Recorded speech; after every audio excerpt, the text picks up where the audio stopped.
Ibu-ibu sekalian, nak dihitung saat mengandung, saat melahir, saat menyusu, itu adalah satu pengorbanan dan peranan terbesar seorang ibu dan seorang ayah. Yang mana ganjarannya begitu hebat dan begitu tinggi. Sebab itulah Allah menaikkan darjat seorang ibu ni sampai 3 kali. Ada syurga pada pasanganmu. Cuba bayangkan muka suami masing-masing, pejam bayang muka dia. Ngeri ke? Indah ke? Bahagia ke? Derita? Ustazah, bayang tu tak boleh Ustazah. Nama jangan sebut.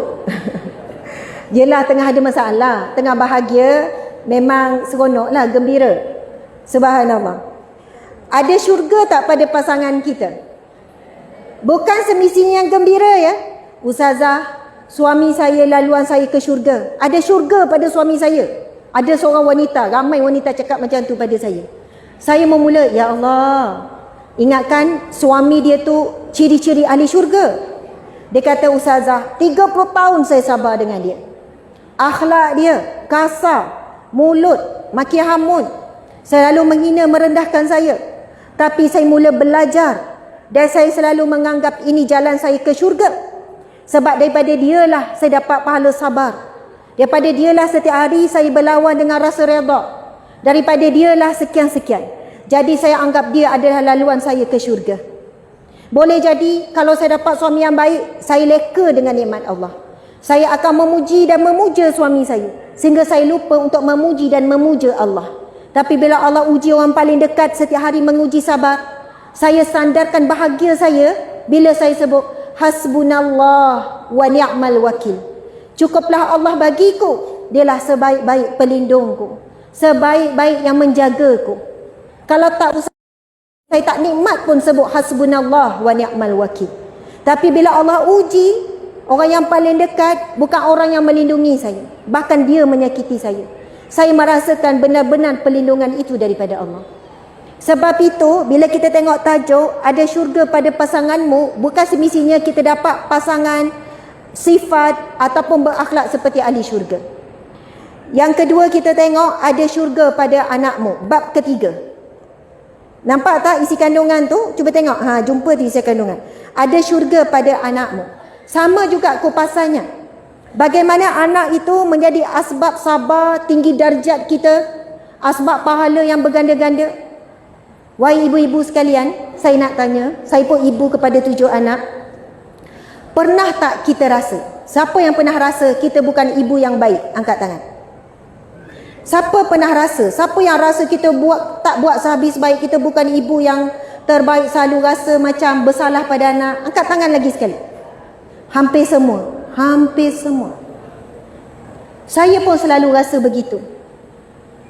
Tetapi wahai ibu, wahai ayah sekalian, kita dah buat sehabis baik. Ini bukan nak bangga, nak perasan, bukan nak seronok-seronok, tak. Allah tidak memaksa kita sampai tahap kita menghukum diri kita, sampai tahap kita menyalahkan diri kita di atas setiap kesalahan anak. Sampai kita hukum diri kita bila anak buat salah, ini sebab akulah ni, aku tak didik anak betul-betul, aku tak cukup berdoa, aku sekian, aku dulu buat dosa, inilah kafarah dosa Allah beri pada anak. Allahu Akbar. Ibu-ibu sekalian, saat kita mengandung, setiap hari, setiap saat susahnya mengandung, Allah beri kita pahala, Allah gugurkan dosa. Saat kita melahirkan anak, sekarang kita lupa dah sakit macam mana melahirkan anak. Tapi Allah tidak pernah lupa. Allah yang hasib, yang maha menghitung. Allah hitung setiap helaan kesakitan yang kita keluar ketika kita melepaskan rasa sakit nak bersalin. Saat kita menyusukan anak, bukan tak sakit, berdarah, perih, sakit pinggang, dukung anak. Saat suami kita cari rizki untuk kita dan anak-anak, saat suami kita sabar kerana kita masa mengandung, masa kita lepas bersalin, kita lupa juga yang suami kita banyak sabar dengan kita. Yang kita duk ingat kita banyak sabar dengan dia. Yang kita ingat kita banyak berkorban untuk dia. Tetapi suami kita pun banyak berkorban. Bezanya orang lelaki tak banyak bercakap, tak banyak menghitung, tak banyak menyebut. Sebab itu kadang-kadang dia angguk, kita rasa dia setujulah tu. Kan padahal dia boleh layan je. Kalau tak layan kan lagi panjang. Jadi subhanallah, dua-dua berkorban.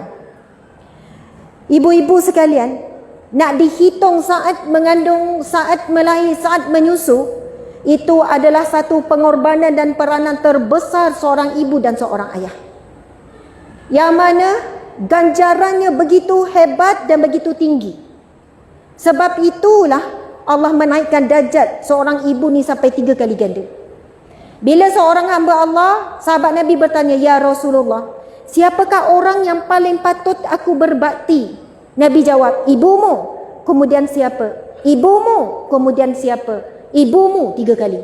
Kemudian siapa ya Rasulullah? "Ayahmu."